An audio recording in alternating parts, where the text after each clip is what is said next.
arts teacher and author of the Lucia Chronicles.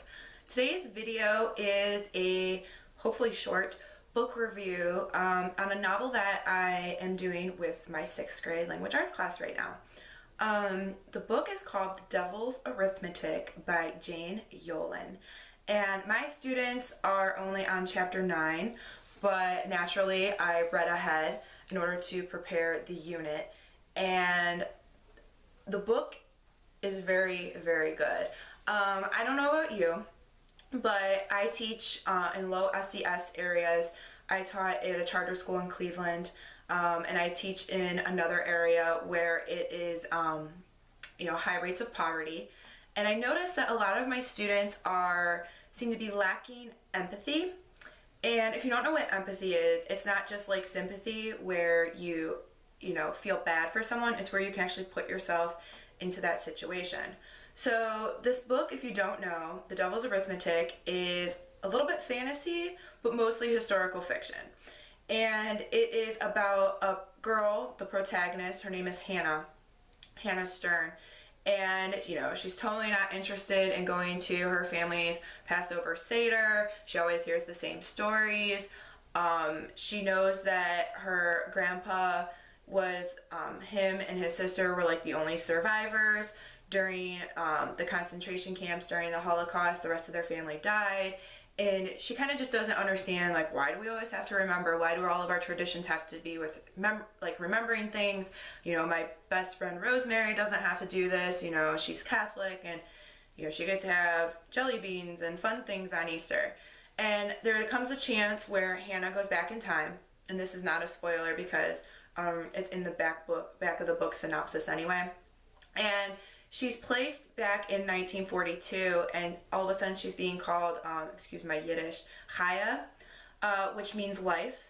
And she experiences things as Chaya, and little by little, her memories of who Hannah is start to disappear. And I don't want to give away any of the endings because there was a wonderful plot twist at the end of the story that really sealed the deal for me on enjoying this book. But I wanted to tell you a little bit about how I've set it up with my students. Like I said, they're still in the middle of reading it. But I prefaced it with a documentary called Paper Clips, which I learned about 8-9 years ago in my middle childhood education class. It's actually a book too, but my students always seem to respond well to movies and whatnot.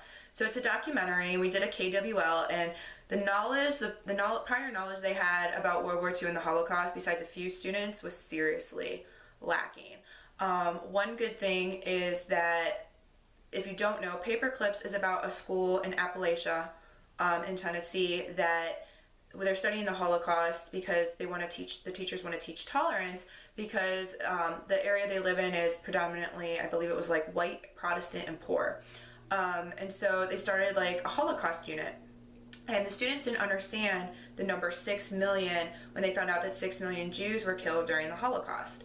So they started collecting paper clips, and people, media eventually picked it up, some White House correspondents, and then other people started sending in stories with these paper clips.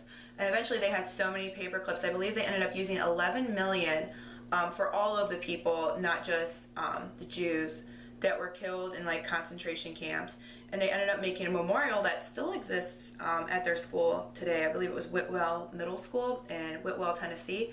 And basically they did this project to help them understand like one paper clip per one soul, and just they couldn't imagine the number. And it was a great visual for my students. But they ended up making the memorial in a railroad car, an authentic German railroad car that transported people to concentration camps. And it's a great tie-in if you decide to do The Devil's Arithmetic, because there's a scene that is probably one of the harder scenes in the book.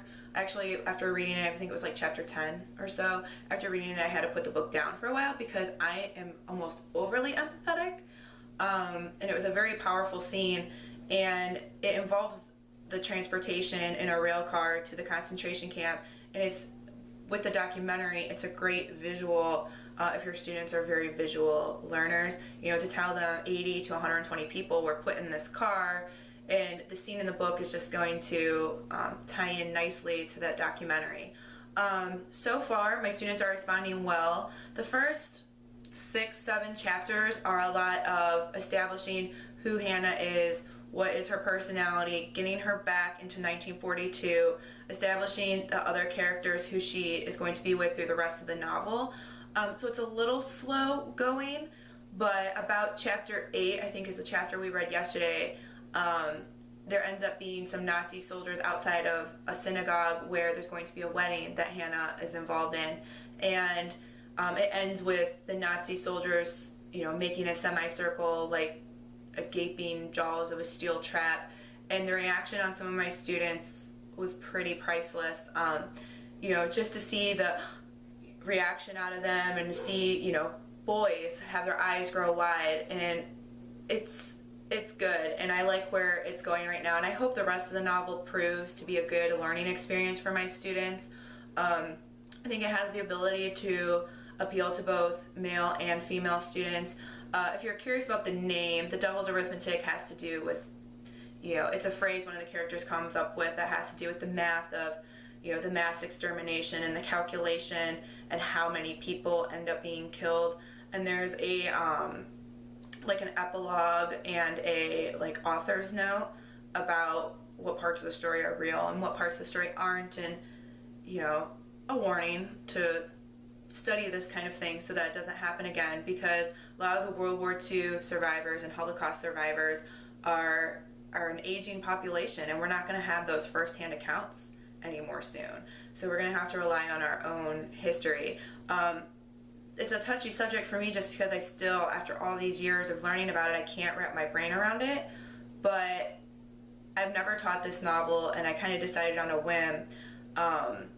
And I think that was a good choice. I have taught Number the Stars by Lois Lowry, and that's always been good reception. I've used paper clips, the documentary with that as well. The reading level is a 730 Lexile on the Devil's Arithmetic, so it's a little higher. It's great for character development. It's fun for teaching culture, diversity, tolerance. Great cross-curricular tie-in to social studies, which my 6th graders, their social studies is world history, ancient world history, so it's not quite the same, but I think that it's a good exposure. And I know some people are scared, some teachers are scared to teach topics like this, but your responsibility as an educator is to inform your students and create responsible citizens. And if you can't teach the difficult things, who will? So I highly recommend, either for your reading pleasure, the Devil's Arithmetic, or if you'd like to do a novel unit with your students. I would say anywhere between maybe 5th, 6th, 7th grade is probably the appropriate grade range depending on the reading level of your students. Like I said, the Lexile is a little low. 6th grade should be at starting at a 925, but the average Lexile for my students is about a 4th grade level. So the level is appropriate for them, but there's a lot of Yiddish in it, and it's just a difficult topic, so I'd say it's appropriate for grades 5, 6, or 7. And that's The Devil's Arithmetic by Jane Yolen. I can't remember what award it won, but it has won a Jewish Literary Award, and it's well written. So I highly recommend that book, and you should check it out. In the meanwhile, happy reading and happy writing.